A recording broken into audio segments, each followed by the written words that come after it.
आंदोलन के बारे में बात करें, नेहरू जी के बारे में बात करें, इंदिरा गांधी जी के बारे में बात करें, तड़ीपार जो भी समाजवादी आंदोलन के बारे में बात करें, ये ऐसे तड़ीपार लोगों के बारे में जिन्होंने लोहिया जी का जो खून हुआ, जो खुद जेल में थे, जिसके बारे में रिपोर्टर के रूप में बहुत जानकारी से, खूबी से एक किताब लिखी है, कोई मां की सरकार उसको जवाब नहीं दे रही है। इतने बड़े बड़े जो तानाशाह वाले की बात करते हैं, लेकिन उनका जवाब नहीं होता है। ऐसे पत्रकार और अपना यूट्यूब चलाने वाले और आज के हालात आपके सामने बहुत तेजी से रखने वाले हमारे मित्र निरंजन टकले जी को मैं विनती करता हूं कि वो अपने विचार रखें।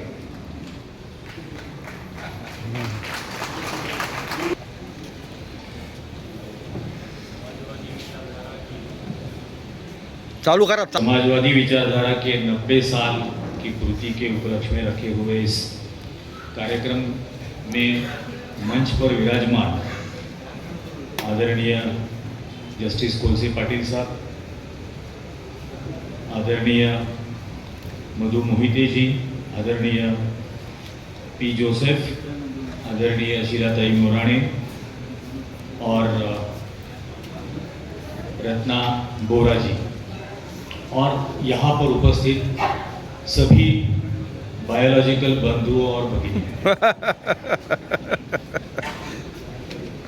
मैं पहले माफ़ी चाहता हूँ क्योंकि मुझे हिंदी में भाषण देने की ज़्यादा ये पहली बार दे रहा हूँ।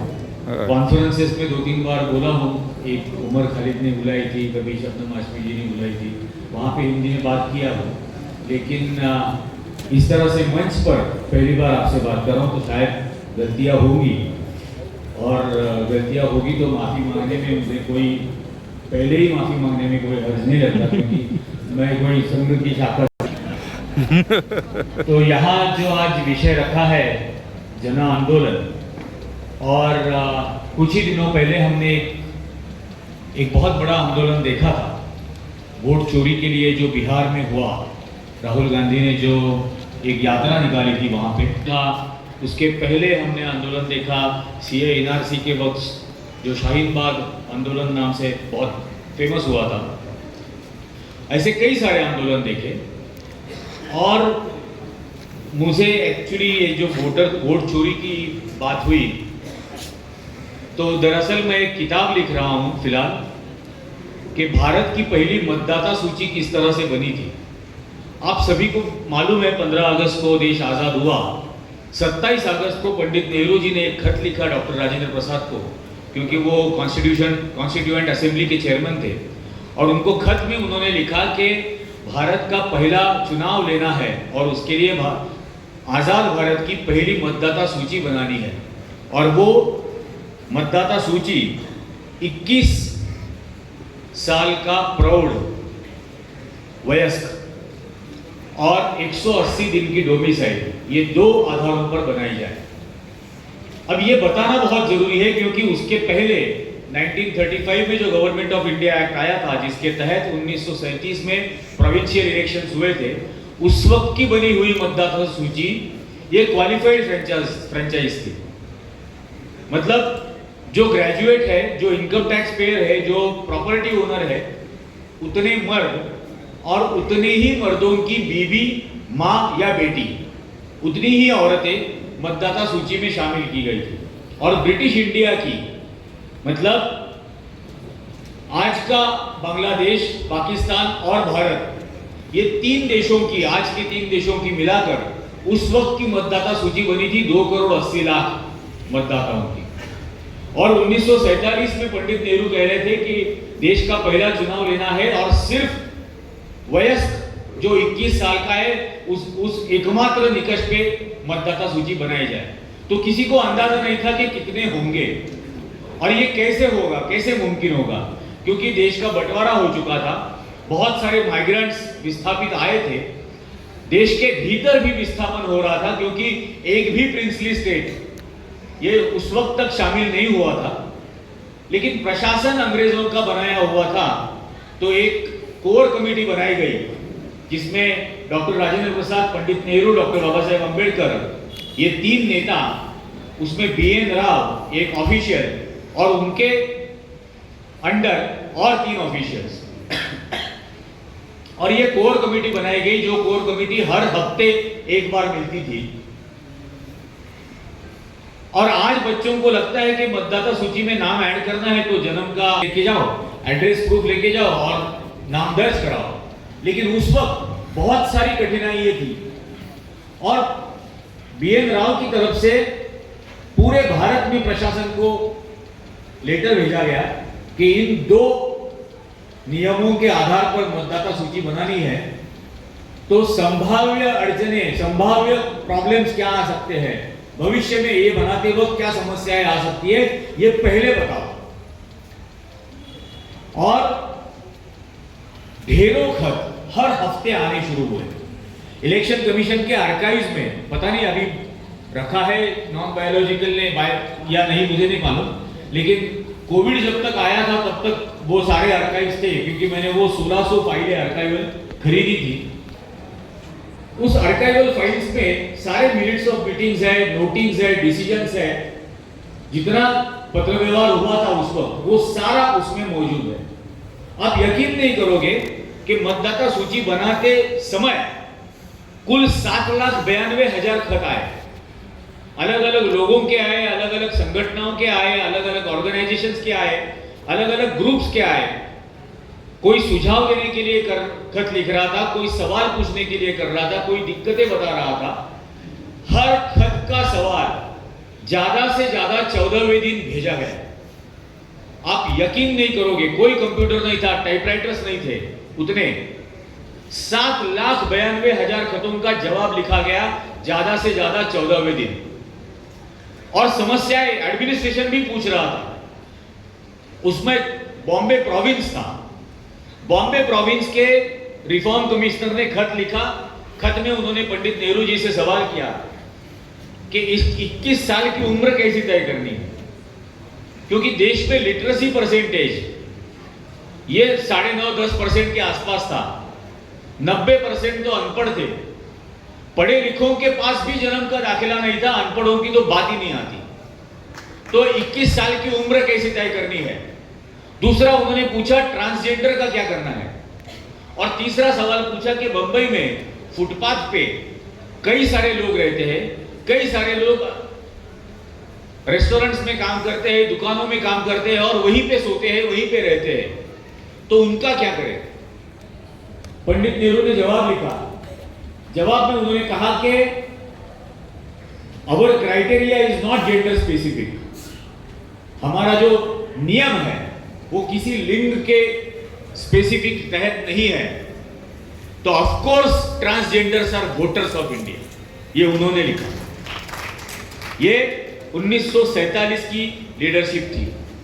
दूसरा उन्होंने लिखा, और वो मीटिंग में डिस्कस हुआ, उन्होंने कहा कि हर गांव में, हर मोहल्ले में, हर बस्ती में on the beats of drum ढोल बजाकर अनाउंसमेंट करो कि इन नियमों के तहत मतदाता सूची बनानी है और 21 साल की उम्र कैसी तय करनी है ये आप हमें बताओ, मतदाताओं को पूछो।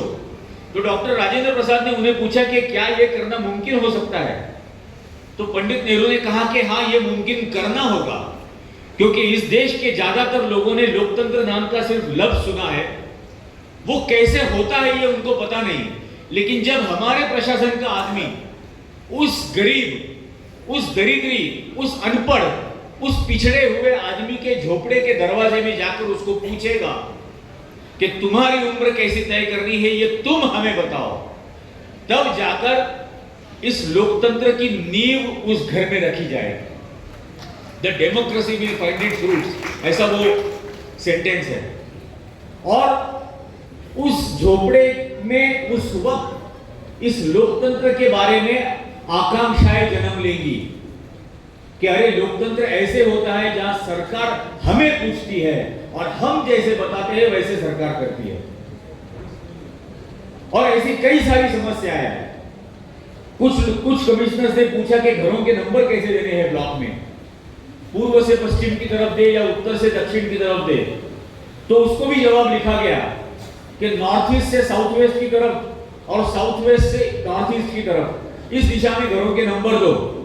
फिर राजेंद्र प्रसाद ने पूछा कि ऐसा क्यों करना है, तो उन्होंने कहा कि इस देश में जितने उच्च वर्णीय हैं वो सारे पूर्व पश्चिम उत्तर दक्षिण दिशा में रहते हैं, लेकिन जो बहुजन है, जो इर्द गिर्द बिखरे हुए हैं बाकी दिशाओं में, तो अगर पूर्व ग्रह दूषित अधिकारी होगा तो वो इन दिशाओं का इस्तेमाल करके उनको मतदाता सूची में नहीं लेगा, और ऐसा नहीं होना चाहिए। इसलिए घरों के नंबर ही ऐसी दिशा में दो ताकि ये मतदाता सूची सर्वसमावेशक बने। ये हमारी लीडरशिप थी, और ऐसी कई सारी समस्याएं आती गई, कई सारी समस्याओं के ऊपर पॉलिसी डिसीजंस लिए गए, और ये सब करते करते 1.5 साल गया। इस देश के लोग पहले इस देश के मतदाता बने, फिर इस देश के नागरिक, क्योंकि पहले मतदाता सूची तैयार हुई, बाद में संविधान आया। तो जब मतदाता सूची पूरी हुई तब बीएन राव ने पंडित नेहरू को खत लिखा, और खत में उन्होंने लिखा कि 18 करोड़ 92 लाख मतदाता, 49.2% पॉपुलेशन, 88 यार्ड ऊंची मतदाता सूची बन गई है, और मुझे यकीन नहीं होता कि ये वास्तव में आया है। उन्होंने लिखा, I can not believe that this is the reality, और उसको पंडित नेहरू ने एक सेंटेंस में जवाब लिखा, this is a reality because somebody imagined it. ये वास्तव में आया है क्योंकि इसकी किसी ने कल्पना की थी। ये मेरा देश था जो इस देश की मतदाता सूची, इस देश का संविधान, दुनिया का पहला जेंडर न्यूट्रल, दुनिया का पहला रेस न्यूट्रल संविधान और मतदाता सूची बना रहा था। नया जन्म लेने वाला लोकतांत्रिक देश, ये 700 साल पुराने जहां मैग्ना कार्टा का जन्म हुआ था, उस ब्रिटेन को और उस अमेरिका को दिखा रहा था कि ये जेंडर न्यूट्रल और रेस न्यूट्रल होना चाहिए, क्योंकि अमेरिका की मतदाता सूची भी ऐसी नहीं थी, अमेरिका का संविधान भी ऐसे नहीं था जेंडर और रेस न्यूट्रल। यहां 75 साल बाद देश कहां जाना चाहिए, कहां से कहां जा रहा है। आज जिस देश में पूरी कवायद इसलिए की गई थी कि आखिरी आदमी को उसका सरकार चुनने का अधिकार मिलना चाहिए, और सिर्फ सरकार चुनने का अधिकार का मतलब क्या होता है, उसकी आशा, आकांक्षा, अपेक्षा, सवाल, उसकी समस्या, हर समस्या का हल ढूंढने के लिए एक प्रतिनिधि चुनना, और उस प्रतिनिधि के माध्यम से उसके सवाल, उसकी आकांक्षाएं सरकार के सामने रखना। ये सारी चेष्टा हो रही थी कि उस आखिरी आदमी को वो अधिकार दिया जाए। इस देश में आदिवासियों को आंदोलन नहीं करना, लोगों को आंदोलन नहीं करना पड़ा, महिलाओं को आंदोलन नहीं करना पड़ा कि मतदान करने का अधिकार मिलना चाहिए, बिना इस देश के नेताओं ने दिया था। आज वो अधिकार मिलने के बाद उस अधिकार को छीनने की, उसको चोरी करने की कोशिश हो रही है। और पिछले कई 7 अगस्त की प्रेस कॉन्फ्रेंस से लेके कल की प्रेस कॉन्फ्रेंस तक बार बार राहुल गांधी ये दिखा रहे हैं कि किस तरह से आपका ये अधिकार छीना जा रहा है। और उसने, मैंने पहली बार हिंदी में जाकर उस दिन वीडियो किया, क्योंकि मुझे लगा कि ये इस देश के लोगों को समझना ही चाहिए कि मतदाता सूची में आपका नाम आना ये महज इत्तेफाक नहीं है। कई लोगों ने अपना खून बहाया है, कई लोगों ने अपना पसीना बहाया है, कई लोगों ने अपनी जानें दे दी है। वो सब शहादतों के बाद आपको यह अधिकार मिला है, और यह अधिकार छीनने की कोशिश कौन कर रहा है? जिस कुर्सी पर वल्लभ भाई पटेल जैसा आदमी बैठता था, उस कुर्सी पर आज एक तड़ीपार बैठा हुआ है। किस किस्म की भाषा हम संसद में सुनते हैं? जिस संसद में पंडित नेहरू, डॉक्टर बाबा साहेब अंबेडकर ऐसे लोगों ने भाषण दिए थे, उस संसद में एक तड़ीपार बोलता है, जब 370 कलम हटाया गया था, वो कहता है कि बाजू में फारूक अब्दुल्ला दिख नहीं रहे हैं तो क्या कनपट्टी पे बंदूक रख के लेके आऊं क्या? यह हरकत हो गई है इस देश के संसद की, उस सदन की। एक सड़क छाप ढूंढने की तरह भाषा का इस्तेमाल होता है, और हम बर्दाश्त करते हैं। ये वोट चोरी हो रही है, हम बर्दाश्त कर रहे हैं। एक और वाकया बताता हूं। मैं जब जर्नलिज्म में था, 2009-10 की बात है, हमारे स्ट्रिंगर्स हुआ करते थे और हमारे अहमदनगर के स्ट्रिंगर नहीं। मुझे एक स्क्रोल के लिए टेलीविजन पर स्क्रोल जो नीचे पट्टी आती है घूमती है उसके लिए एक खबर भेजी। उसने कहा कि हमारे यहाँ एक डाका पड़ा है और उस डाके में 5 लोगों को गिरफ्तार किया है और ये कॉपी उसकी। तो मैं वो कॉपी पढ़ रहा था। उस कॉपी में एक आरोपी था डकैत 5 नंबर, उसका नाम था आमोशा पाए और उसकी उम्र लिखी थी 18 महीने।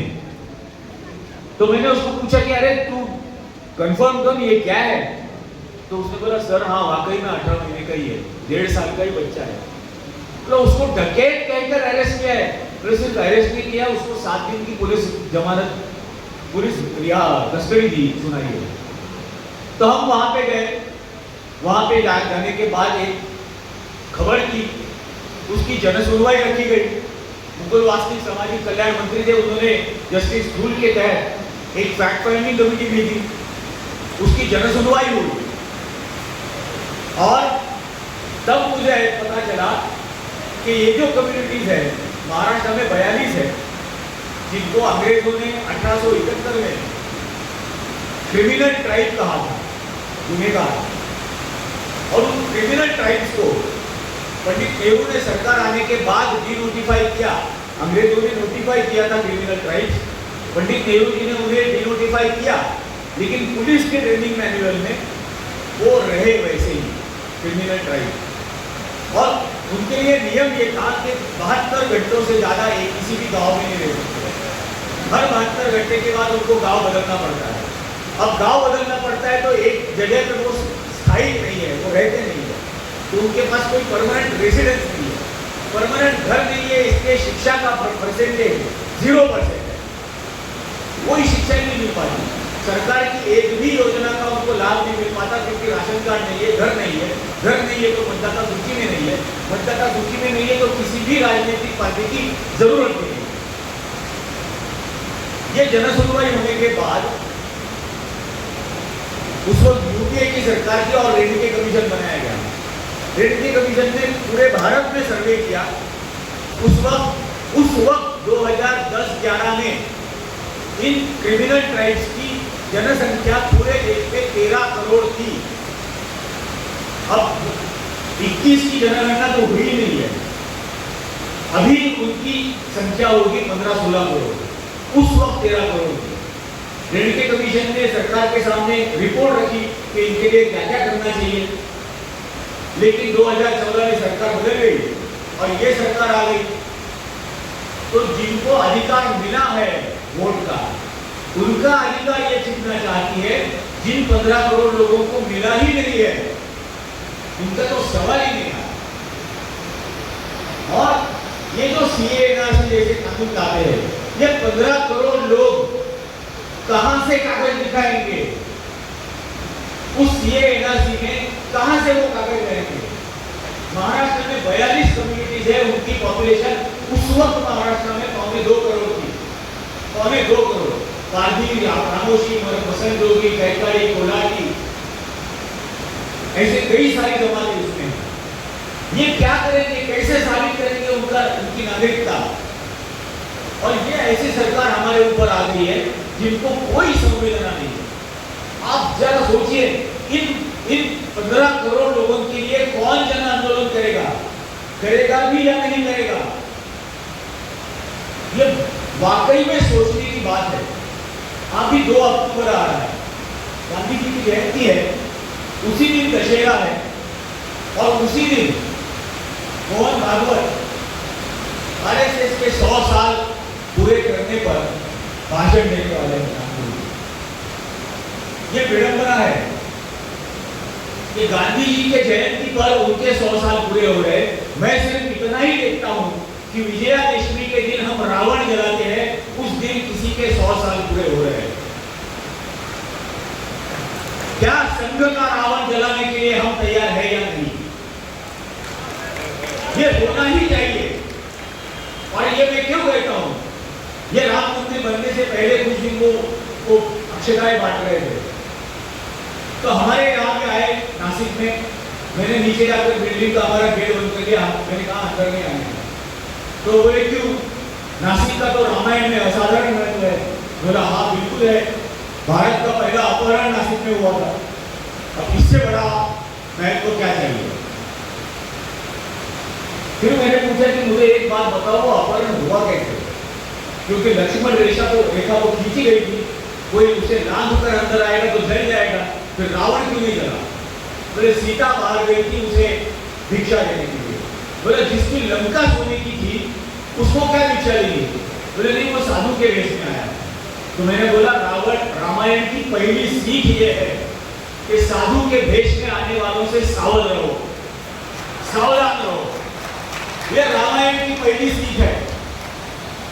और इसीलिए राम ने रावण जलाना शुरू किया और लोगों से कहा कि हर साल जलाओ ताकि याद रहे किससे बच के रहना है। आज 100 साल बाद वही हो रहा है, वही साधु के वेश में आकर सबको गुमराह कर रहे, फंसा रहे हैं और हम उसमें चले जा रहे हैं। ये कब तक चलेगा? पता है 100 पाप पूरे हो गए हैं। इस विजयादशमी के दिन, इस दशहरे के दिन संघ के पापों के 100 साल पूरे हो रहे हैं। वाह वाह, क्या बात। उसके अंत की शुरुआत होनी चाहिए, क्योंकि ये विचारधारा, और वो बहुत शातिर है, बहुत शातिर है।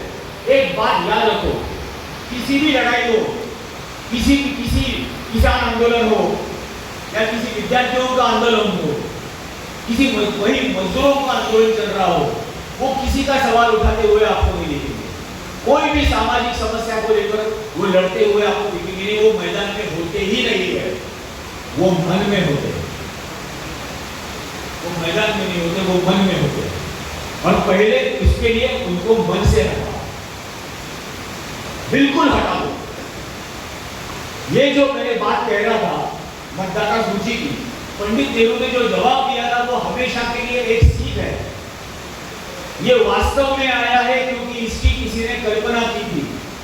आपको सिर्फ कल्पना करनी होगी कि संघ को कैसे हराना है। 1000 दिशाएं आपको दिखेंगी, 1000 दिशाएं दिखाएंगी कि किस तरह से संघ को हम हरा सकते हैं। थोड़ी रियलिटी में भी आते हैं।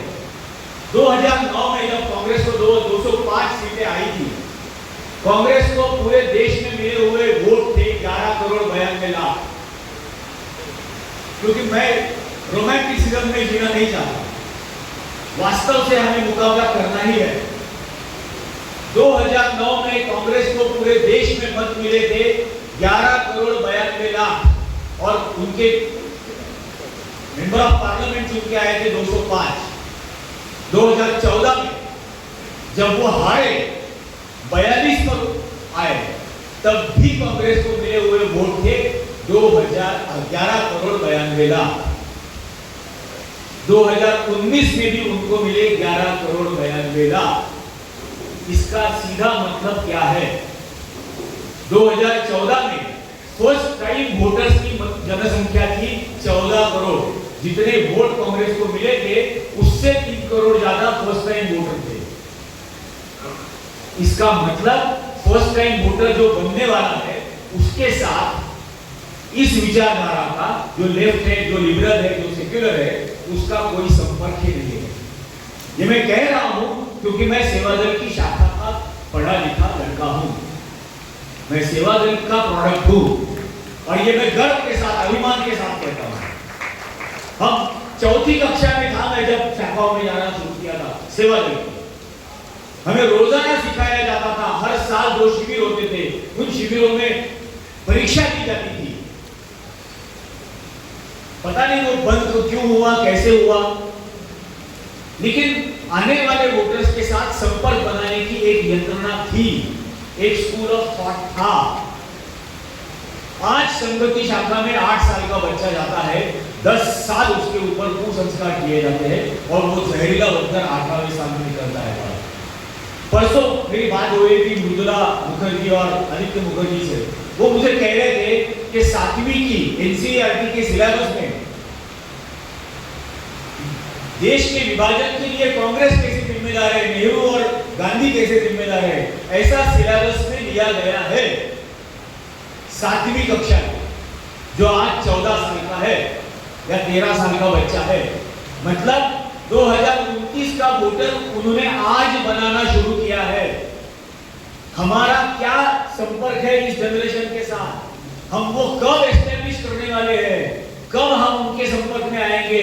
कब उनको सिखाएंगे? देश का सही इतिहास कब सिखाएंगे? अंग्रेजों से माफी मांगने वाले, अंग्रेजों से पेंशन लेने वाले, अंग्रेजों के साथ रिटर्न एग्रीमेंट करने वाले, वाइसरॉय लिमलिथगो के साथ सावरकर ने रिटर्न एग्रीमेंट किया था to fulfil the common objectives of the British empire. I will spend my rest of the life in opposing Gandhi, Muslims and Congress, ऐसा लिखित तौर पर करार किया था। उसके बाद पेंशन लेना शुरू किया। ऐसे आदमी को यहां वीर कहा जाता है। आप सेल्यूलर जेल में जाओ, सेल्यूलर जेल में अंडमान में एक प्रदर्शनी लगी हुई है क्रांतिकारियों की।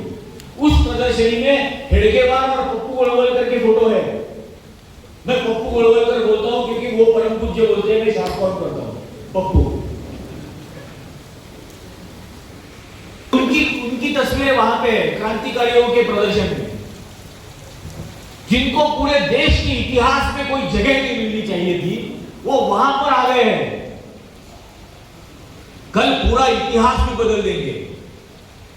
और हमने देखा ना प्रोपेगेंडा फिल्म कैसे आती है और क्या बताती है। भगत सिंह जाते हैं सावर कि मैं आपकी किताब का ट्रांसलेशन करना चाहता हूं। भगत सिंह सावरकर की किताब आई 1909 में। उस वक्त 2 साल के भगत सिंह अपनी मां की गोद में खेल रहे थे, उनको अपनी मातृभाषा भी नहीं आ रही थी और इनकी अंग्रेजी किताब का वो पंजाबी में ट्रांसलेशन करने वाले थे। लेकिन झूठा इतिहास सामने रखा जाता है, झूठी बातें बार बार दोहराई जाती है और इसका जवाब हम नहीं देते। इसका जवाब देने के लिए जब हम खड़े हो जाएंगे तब ये डर जाएगा। और ये मेरा जाती निजी अनुभव है। सिर्फ सामने डट कर खड़े रहने की जरूरत है। ये दुम दबा कर भाग जाते हैं। क्या इस 90 साल की पूर्ति के दिन हम क्या इतना भी संकल्प करने के लिए तैयार है या नहीं? किस तरह से नफरत फैल रही है हम नहीं देख रहे हैं। ये आप जो कह रहे थे नेपाल में क्या हुआ, बांग्लादेश में क्या हुआ, श्रीलंका में क्या हुआ, हमारे यहाँ कल क्या हुआ? यहाँ की जेन थी, एप्पल की शोरूम के बाहर खड़ी थी, 22 घंटे 24 घंटे अभिमान से कह रही थी मैं 24 घंटे से लाइन में खड़ा हूं। ये क्रांति लाएंगे? ये नहीं लाएंगे। इसके लिए हमने इनको तैयार ही नहीं किया है। इसको हमने विचारधारा का, आइडियोलॉजी का प्रशिक्षण ही नहीं दिया है। और अभी बहुत देर हुई है, कम से कम अब तो शुरू करना चाहिए। आज नहीं शुरू करेंगे तो जनरेशन माफ नहीं करेगी आगे। ये सच में कह रहा हूं। जब ज्ञानव्यापी मंदिर का चल रहा था, ज्ञानव्यापी मस्जिद के नीचे मंदिर है और वहां और कहीं बलिया में, यूपी में कहीं चल रहा था, तब मैंने सुप्रीम कोर्ट के चीफ जस्टिस उस वक्त चंद्रचूड़ थे, उनको खत लिखा था और उनको मैंने कहा था कि मैंने महाभारत पढ़ी है और महाभारत में कौरवों को हराने के बाद पांडव जब दोबारा हस्तिनापुर आए तो हस्तिनापुर का नाम मतलब पहले आज दिल्ली है, उस वक्त हस्तिनापुर हुआ करता था। और आने के बाद पांडवों ने भगवान श्री कृष्ण के मतलब उसको सम्मानित करने के लिए एक भव्य मंदिर श्री कृष्ण का बनाया और मेरे पढ़े हुए महाभारत के अनुसार वो श्री कृष्ण का भव्य मंदिर आज के सुप्रीम कोर्ट के नीचे है। तो कृपया इजाजत दे। और फिर लिखा कि ये जो बेवकूफी पूरे देश में चल रही है इसे रोको और इसे रोकना आपका कर्तव्य है। उसके लिए आप पगार लेते हो, लेकिन हम सम्मान से कहते हैं कि आप कस्टोडियंस ऑफ द कॉन्स्टिट्यूशन हो। पगार लेते हो, कोई मेहरबानी नहीं करते। जो पगार लेते हो वो काम करो। अगर कस्टोडियन ऑफ द कॉन्स्टिट्यूशन हो तो संविधान का संरक्षण करो। अगर वो करने की बजाय अगर आप यहाँ खोदो वहां खोदो, मतलब 2011-12 में ये देश चांद पर पानी ढूंढ रहा था, आज हम कब्रों के नीचे ढूंढ रहे। क्या है, कहां से कहां लाकर खड़ा कर दिया। भाजपा का पूरा देश का प्रचार देखो किस तरह से हो रहा है। इश्तेहारों में विकास और जवान पर विद्वेष, हर काम में विद्वेष, हर काम में नफरत, सिर्फ विकास सिर्फ इश्तेहारों में है।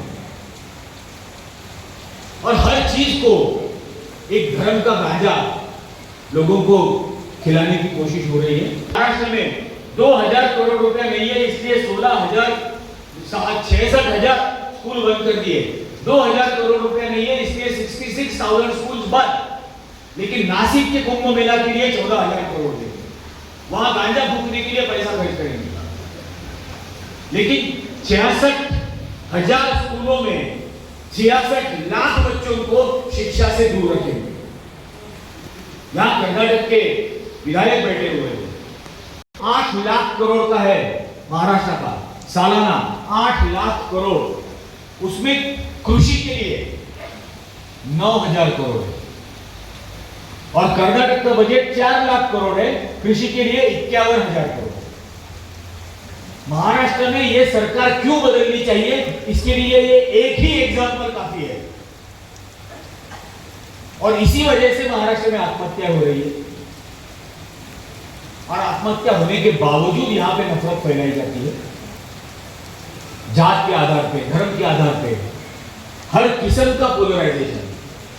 क्योंकि इस किस्म के पोलराइजेशन के खिलाफ खड़ा रहने के लिए हमने किसी को तैयार नहीं किया।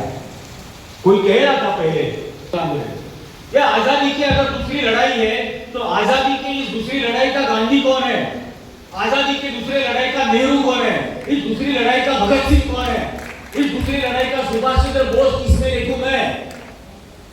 कोई तो दिखाओ। ये कोई ऊपर से आने वाले नहीं है, हम में से ही तैयार होने चाहिए, हमारे बीच में से ही होने चाहिए, हमारे बीच में से ही कोई बलिदान के लिए तैयार होना चाहिए।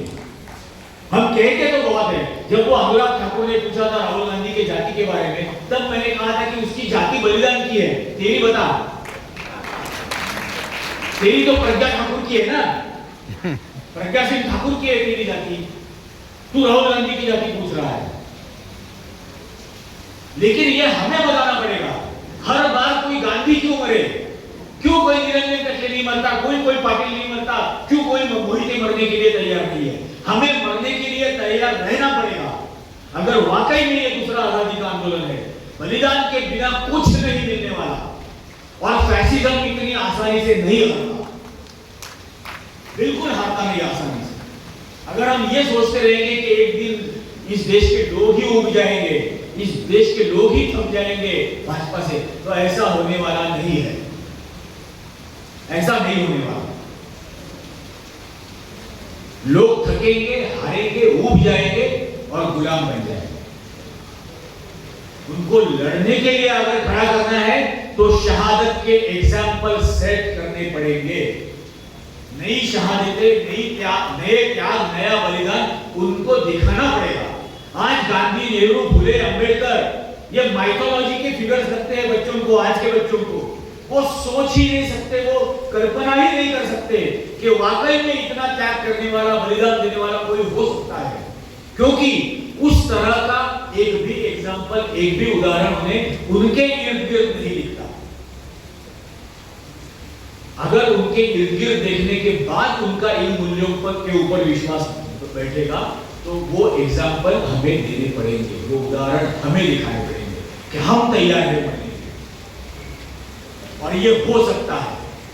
इस देश में आम किसानों ने जो आंदोलन किया था 13 महीने दिल्ली की सीमा पर, उन्होंने दिखा दिया कि इस देश का आम आदमी जब अहिंसा के रास्ते, सत्य की खोज में निकलता है तो वो बड़े से बड़े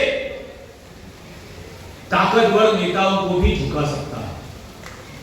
13 महीने उन्होंने सब कुछ बर्दाश्त किया, लेकिन दिखा दिया कि ये जो मूल्य है, जो अहिंसा का मूल्य है, जो सत्य का आग्रह है, उसके आधार पर लड़ाइयां जीती जा सकती है। ये हमें दोबारा करना है। पता है 750 किसान मर गए, ये भी पता है। और ये 750 मरे हुए किसानों का कोई डेटा सरकार के पास नहीं। ये एनडीए जो है, ये नो डेटा अवेलेबल वाली सरकार है। कोविड में कितने मरे, कोई डेटा अवेलेबल नहीं। किसान आंदोलन में कितने मरे, कोई डेटा अवेलेबल नहीं। किसी भी चीज का डेटा इनके पास नहीं है। हाँ, 27 फरवरी को रात को 3:30 बजे अंधेरे में बादलों के पीछे से छुपकर 30,000 फीट ऊपर से नीचे बालाकोट में 300 आतंकवादी मार दिए। इसका डेटा इनके पास है। पाकिस्तान में बालाकोट में 30,000 फुट से अंधेरे में रात के ये वो उन्होंने गिन लिए, लेकिन दिल्ली की सीमा पर कितने किसान मरे इनको पता नहीं। ये कोविड का मुआवजा जब सुप्रीम कोर्ट में मांगा गया तब केंद्र सरकार वहां पे एफिडेविट देती है कि हमारा कुछ लेना देना नहीं है, ये पूरा वैक्सीनेशन का प्रोग्राम है, ये स्टेट गवर्नमेंट ने चलाया था। अरे स्टेट गवर्नमेंट ने अगर वैक्सीनेशन का प्रोग्राम चलाया तो मेरी सर्टिफिकेट पर तुम्हारा थोड़ा क्यों है? कोई जरूरत नहीं है। सर मैं वाकई में यूएस गया था 2023 में मुझे बुलाया था। किसी ने इमिग्रेशन पर मुझे पूछा कि वैक्सीनेशन सर्टिफिकेट दिखाओ, मैंने दिखाया तो वो लेडी ऑफिसर मुझे बोली कि आप दिस इज नॉट योर्स, ये आपका नहीं है। मैंने बोला यहाँ का नाम और मेरा पासपोर्ट का नाम देख लो। नहीं, तस्वीर किसी और की है, तस्वीर गलत है, गलत, मेरा देश ही गलत हाथों में है। और इतना ही नहीं, मेरे देश का तृतीय पंथी जो है उसके सर्टिफिकेट पर भी इसका ही फोटो है। तो ऐसी हालत में हम आ गए। अगर ये बदलना है, अगर इन समाजवाद के मूल्यों को, अगर इस सेक्युलरिज्म के मूल्यों को दोबारा यहां लोगों के बीच में अहमियत दिलवानी है तो ये सारी कीमतें हमको चुकानी पड़ेगी। क्योंकि संविधान से ये 2 लफ्ज हटा दो की बात शुरू हो गई और इनको लगता है कि ये 2 लफ्ज है। मैं इनको शब्द प्रयोग कहता हूं। ये शब्द नहीं है, ये शब्द प्रयोग है। सोशलिज्म ये शब्द प्रयोग है, इसके बहुत सारे मतलब है, इसकी बहुत गहराई में मतलब है। सेक्युलरिज्म इसका मतलब भी बहुत गहराई में है और ये मतलब उनको समझ में नहीं आता है। आखिर में हाँ, उनके लिए तो है ही डायनामिक। ब्राह्मण्यवाद को यही तो डायनामिक है सोशलिज्म और सेक्युलरिज्म का, जो उड़ा देगा पूरा ब्राह्मण्यवाद की जो थियरी है। आखिर में मैं एक छोटी कविता है वो पढ़ता हूं और उसका मतलब भी ये जिन मूल्यों के बारे में हम बोल रहे हैं, जो मूल्य इस स्वतंत्रता आंदोलन से आए और जो मूल्य इस देश के संविधान में हमें दिए, उन मूल्यों को ये हटाना चाहते हैं। लेकिन उनकी तरफ से उनका एक बयान है, उन मूल्यों की तरफ से, मैं कोई मुल्क नहीं हूं कि जला दोगे मुझे, कोई दीवार नहीं हूं कि गिरा दोगे, कोई सरहद भी नहीं कि मिटा दोगे मुझे। ये जो दुनिया का पूरा नक्शा अपनी मेज पर बिछाए रखा है, इसमें कावाक लकीरों के सिवा कुछ भी नहीं है। तुम मुझे इसमें कहां ढूंढ रहे हो? मैं एक अरमान हूं दीवानों का, सख्त जब ख्वाब हूं कुचले हुए इंसानों का। लूट जब हद से सिवा होती है, जुल्म जब हद से गुजर जाता है, मैं अचानक किसी कोने में नजर आता हूं, किसी सीने से उभर आता हूं। आज से पहले भी तुमने मुझे देखा होगा, कभी मगरिब में, कभी मशरिक में, कभी शहरों में, कभी गांव में, कभी बस्ती में, कभी जंगल में। मेरी तारीख ही तारीख है, मेरा कोई ज्योग्राफिया नहीं। और तारीख भी ऐसी जो पढ़ाई तो नहीं जाती, लेकिन फिर भी लोग छुप छुप कर पढ़ते हैं। फर्क सिर्फ इतना है कि कातिल मेरे मर जाते हैं, मैं न मरता हूं न मर सकता हूं।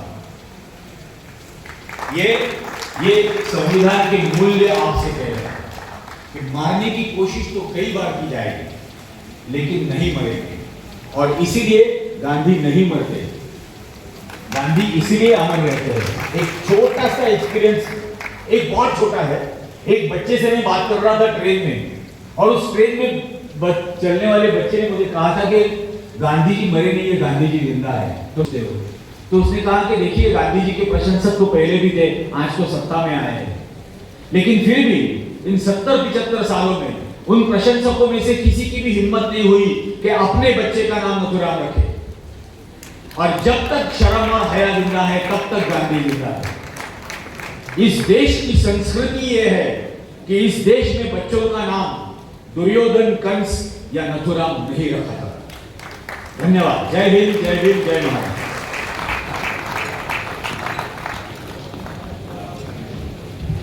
साथियों, निरंजन टकले जी को सुनना और जो इतिहास के दायरे में जो बातें रखते हैं वो जुड़ा करते हैं, वो सुनने में काफी बहुत दिलचस्प होता है।